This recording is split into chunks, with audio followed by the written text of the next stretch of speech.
Hey, I hope you all are well. Welcome to or welcome back to my channel. Today I am back with the design basics of interior design. I'm sharing Nadine Stay's 8 basic design tips to follow when you are designing your home. Many of these tips are actually some of my own top tips that I've shared with you in the past, plus a couple new ones that are the foundation for creating a space that works for you. It starts with the rug. If you're starting a room design from scratch and are asking, where do I start? Designers suggest that you start with the rug. The rug is the most difficult aspect of a room to select, and it's even more difficult if you decide to select it last, like after all the other pieces are already placed. Pick a rug with a color palette that you feel comfortable with and go from there. Next, select your main features, your sofa, furnitures, chairs, etc. Then work your way down to the little things like your lamp, artwork, and paint. Yes, paint is one of the last selections you pick because it's far easier to match a paint color to a rug than it is to match a rug color to your paint.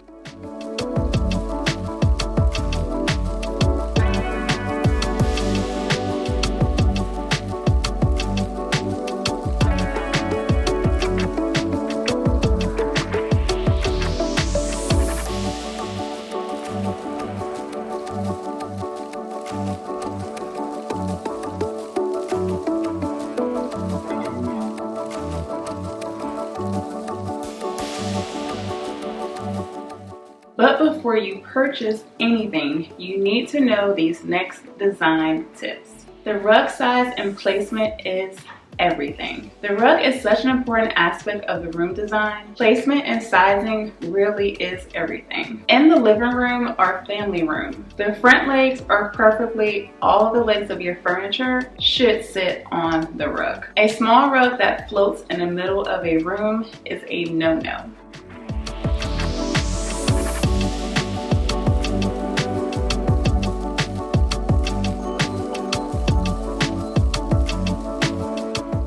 In the dining room, you want your rug to be large enough so that if all of the chairs of the table are pulled out, they would still fit onto that rug.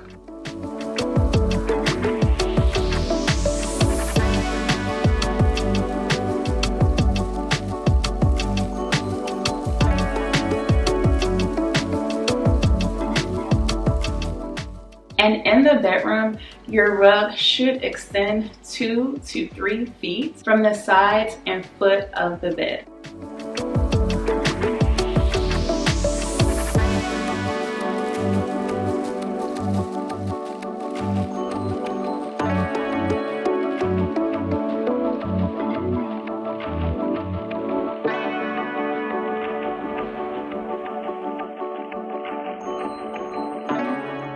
Paint color choices. Picking a paint color can feel intimidating, but there are some tricks to help the selection process. First, when looking at paint swatches, always view them in a room that you are going to paint.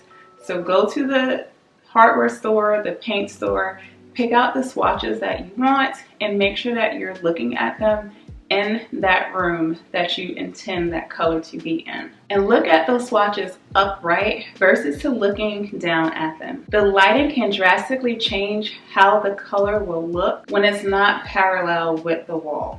You can also test paint swatches by ordering samples of them and painting them on your wall. This is an ideal way to get an accurate view of that color, and again, make sure that you are doing this in the room you intend to paint. You also want to paint about 24 inches squared, so 2 square feet of paint on a white wall, because a pure white backdrop will allow you to see the true color of that sample. Anything other than a pure white backdrop will affect the color undertones and how your eyes see the color. If you fall in love with a color but it feels too dark, here's a great tip that I just learned. Consider ordering the paint in a lower strength, like 75%, and that will help to lighten the color. Decreasing the percentage will make the color value lighter without changing the undertones. This is different than simply picking a lighter color swatch. Every paint swatch has different undertones, and some may appear more pink, blue, or yellow.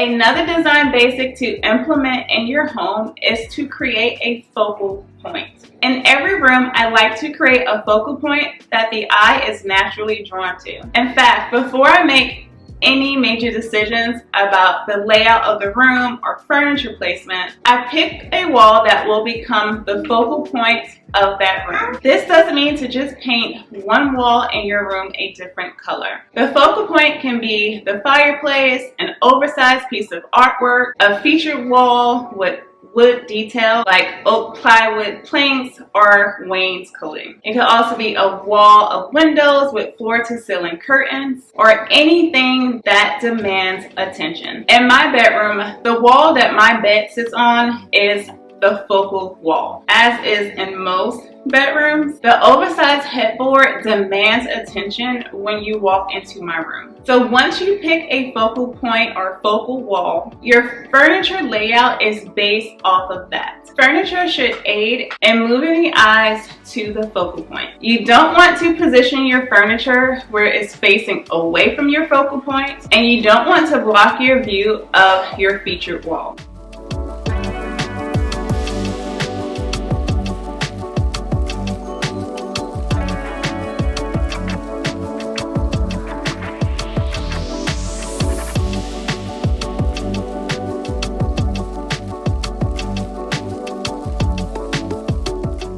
The next thing you want to make sure you're doing is avoid getting furniture sets. It may seem easier to just purchase a living room or bedroom set that all matches, but let's try to think beyond that. Find furniture pieces that complement each other without being from the same line or brand. As I've shared with you before, you want your furniture to create a curated look. Yes, you want your pieces to complement each other without it looking like you just walked into a furniture showroom and copied what they had out on display. This will help to create an organic look and feel in your home.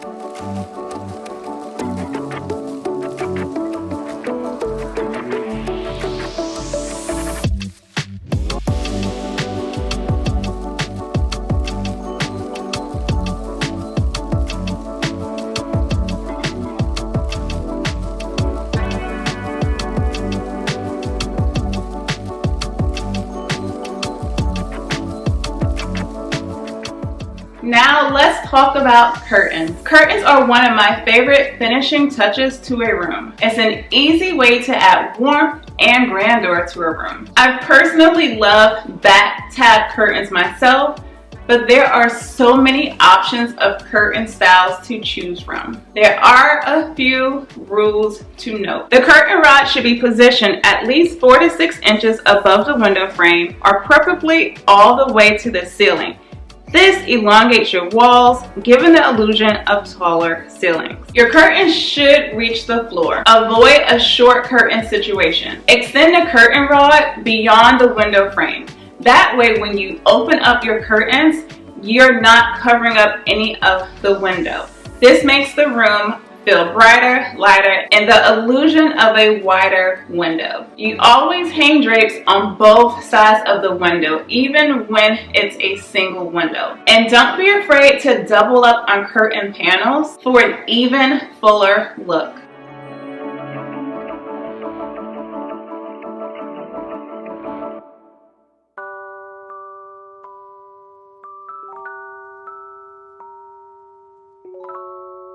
Now let's look at how to display your artwork. One of the most common design mistakes is the placement of your artwork. So let's go over the basics. If hanging art above furniture, position it roughly 6 to 8 inches above the furniture. The goal is to make it feel connected to the objects below it. When hanging artwork on an empty wall, the center of the art should hang approximately 57 to 60 inches from the floor. Or if you're an average height person, an easy way to measure is to hang it at your eye level. If you're pairing more than one frame, hang them 3 to 4 inches apart. Keeping the frames close helps the eye see all the art as one unit.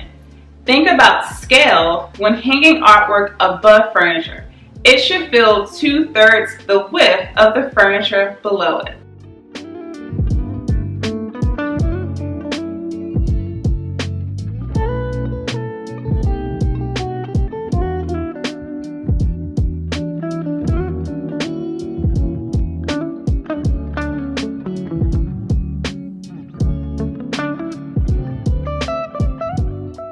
Another detail you want to incorporate is to consider visual balance. Designing a room is all about visual balance. Whether you prefer symmetry, 2 lamps on both ends of the dresser, or asymmetry, a lamp on one side and artwork on the other, it's all about leveling out the visual weight. Think of it like a seesaw. You need equal weights on either end of the seesaw to help it balance. If one side of the room has a lot of heavy furniture, the other side of the room would feel imbalanced with just a small chair. If one side of the room displays a lot of wood, the other side needs some wood characteristics as well to balance out the visual weight.